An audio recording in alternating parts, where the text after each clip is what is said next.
So that's phase 1, data acquisition and preparation. By combining rainfall, groundwater and multiple CGW datasets with user inputs, we create a strong and reliable foundation.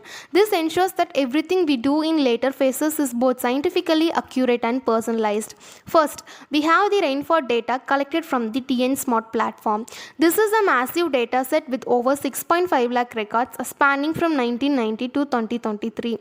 Each record includes serial number, department, district, station, sub-district, value, rainfall amount in millimeters, date. This data gives us the long-term rainfall trends needed for analysis. Next, we move to groundwater data available at data.government.in. This dataset contains records from 2019 to 2023 and helps us understand how groundwater levels change over time. Key fields include district, station ID, D02P, D4548N, D45240N and more. Codes representing groundwater depth at different observation wells. Date. By combining these, we can track the rise and fall of groundwater levels. Finally, we gather aquifer data from the Central Groundwater Board or CGWB. This dataset covers 2019 to 2023 with 277 detailed records. It gives us critical insights like state and district, aquifer type, aquifer thickness, depth to water level, yield capacity. This is crucial to know how much water the groundwater reservoirs can actually hold.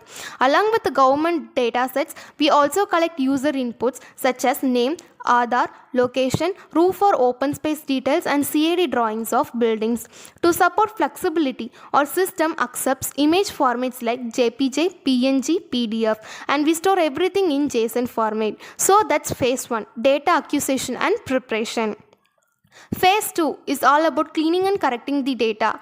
We start by decoding cryptic entries like 45048 or 45505 which represent depth readings or station codes. Next, we standardize depth intervals like 5 to 10 meter or greater than 80 meter into clear bins for analysis.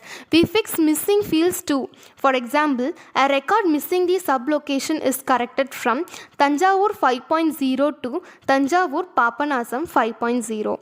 We also apply roof type coefficients for runoff estimates. Concrete 0.85, tile 0.75, asbestos 0.70, thatch 0.60. Finally, we unify formats and store everything in clean JSON. This ensures the data is accurate, consistent and ready for modeling. Phase 3 focuses on feature extraction, pulling out the most meaningful data for analysis. We start with rainfall prediction using linear regression. Formula y is equal to mx plus c. This helps us estimate future rainfall based on historical trends. Next, we calculate rainfall rate using the runoff formula. Runoff liters is equal to rainfall millimeter into roof area meter square into coefficient. This gives us the potential water harvest from each building. For groundwater, we extract depth features from raw codes like 45048, mapping them to actual well readings. In the aquifer module, we use district inputs like Salem or Erode to map aquifer types, alluvial rock and more. We also extract properties like depth, thickness and yield capacity. We apply random regressors and reject filters to clean and classify complex entries. Finally, we compile all extracted features, rainfall trends, groundwater depth, aquifer properties into structured outputs. These become the backbone for modeling, visualization and decision making. So that's phase 3, feature extraction. We transform raw data into actionable insights ready for simulation or personalized recommendations. Phase 4 is feasibility analysis, where we decide if groundwater recharge is possible at a given site. We begin by checking open space availability. If there is no usable area, recharge is not feasible. Next, we access groundwater depth. If it's too shallow, less than 2 meter or too deep, greater than 100 meter, recharge won't work. But if it's within the optimal range 3 to 100 meter, we proceed. When conditions are right, like having 20% roof area as open space, we enable artificial groundwater recharge. Runoff collection. Based on runoff value, we choose the right method. Pit for less than 10,000 liters, trench for less than 50,000 liters, recharge shaft for less than 1 lakh liters. If recharge isn't feasible, we pivot to rainwater harvesting (RT/WH). Here we recommend tank-based storage for reuse. We suggest tank types based on space and usage. Overhead tanks for domestic reuse, underground sumps for larger volumes, modular PVC tanks for flexible installations. Tank dimensions example 3D. Length 2.5 meter, width 2 meter, height 2 meter, volume approximately 10,000 liters. These structures are designed to maximize storage while fitting into available space. So that's phase 4, feasibility analysis. We evaluate recharge potential, recommend the best fit method, and ensure water is never wasted either to recharge or reuse.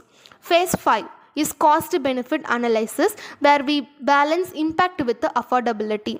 We begin with recommended structures for both the storage and recharge systems. For tank material selection, plastic tanks cost around rupees 6 lakh plus rupees 2000 installation. Concrete tanks cost rupees 5 lakh plus rupees 8000 installation.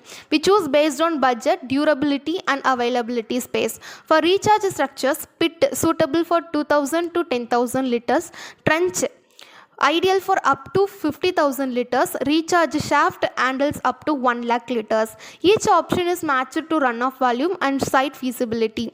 Next, we factor in user choice costs. User input custom dimensions like L into width into height for trenches or D into H for cylindrical tanks. They select materials, plastic or concrete for storage, lined or unlined for recharge. We also include filter system costs starting with basic filters. If recharge isn't feasible, we recommend rainfall harvesting with tank-based reuse. We provide 3D tank dimensions to guide implementation. Example 2.5 meter into 2 meter into 2 meter gives approximately 10,000 liters. This helps users visualize space and plan effectively. So that's phase 5, cost benefit analysis. It empowers users to make informed decisions balancing cost, capacity and long-term benefit. Every recommendation is tailored for impact, affordability and ease of implementation.